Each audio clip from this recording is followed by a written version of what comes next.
नमस्कार. तर आजच्या व्लॉगची स्टार्टिंग होते मॉर्निंग 8 वाजल्यापासून. तर घरातून निघाले. ह्यांची फर्स्ट ऑर्डर होती मला. तर ह्यांचे हेअर्स कंप्लीट केले कारण की त्यांना फक्त हेअरस्टाईल करायची होते. ह्यांचे हेअर्स कंप्लीट झाले तर मी निघाले माझ्या सेकंड लोकेशनला. आज होती माझ्या मामीच्या घरी लग्न, म्हणजे आमच्या इथलंच होतं. तर तिथे मला ऑर्डर्स होत्या. तर मला पहिला 3च साईडर होत्या. त्यात ह्या येऊन बोलल्या की माझा पण मेकअप कर. तर मी ह्यांचा मेकअप करून दिला. ह्यांना खूप मेकअप आवडलेला. आणि ही होती माझी बहीण, जिचं मी मेकअप करत होती. आणि फर्स्ट टाईम माझ्यासोबत असं झालेलं की सर्वच म्हणजे माझे जे आजचे सायडर होते ते फर्स्ट टाईम मेकअप करत होते आणि त्यांना मेकअप खूप आवडला.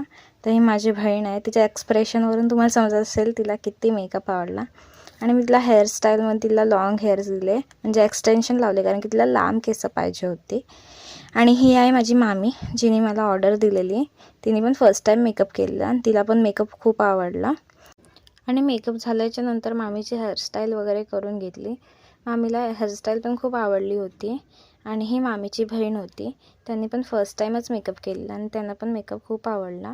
हेअरस्टाईलमध्ये मी त्यांना अशी हेअरस्टाईल केली होती. त्यांना हेअरस्टाईल पण खूप आवडली आणि त्यांना त्यांचं लुक पण प्रिटी वाटलं. असं ते बोलले मी फर्स्ट टाईम मेकअप केलेला खूप आवडलं. मग आम्ही सगळे निघालो लग्नासाठी. घरातलंच लग्न होतं म्हणून सगळेच निघालो. मेकअप करता करता लेट झालेलं, पण लग्नाला नाही पोचलो पण जेवायला नक्कीच पोचलेलो. म्हणून आमच्याकडे सगळे बघत होते की जेवायला आले पण लग्नाला नव्हते आले. तर मग लग्न वगैरे झालं, जेवण झालं. मग ह्यांचा सेकंड लुक केला मी. त्यांना फर्स्ट मेकअप खूप आवडलेला म्हणून त्यांनी सेकंड लुक पण करून घेतला.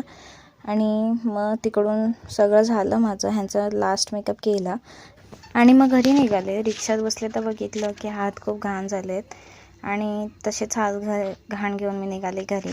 पप्पा मी पुढे होते. आम्ही रिक्षाने गेलो. आता भेटू नेक्स्ट व्लॉगमध्ये. टाटा.